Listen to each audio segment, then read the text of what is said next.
Hi guys! For today's video, gagawa tayo ng DIY clay dough. Kailangan natin ng harina, asin, at cream of tartar. Pagsama-samahin lang ito sa isang container tapos i-mix-mix mo. Walang measurement yan, tansya-tansya lang.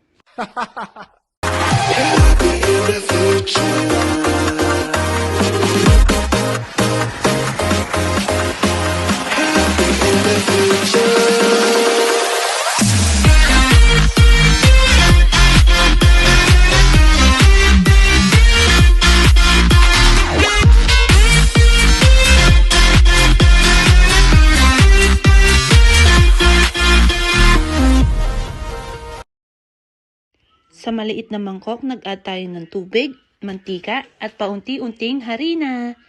Kasama pala natin today si Kuya Gab-Gab at si Ate Sofia. Hanggat hindi pa siya nagbuo-buo, mag-add ka lang ng magandang harina. Tapos pag hindi na siya dumidikit sa kamay mo, ilagay mo na siya sa plastic at sa ref. Ayan nga pala si Ate Reby.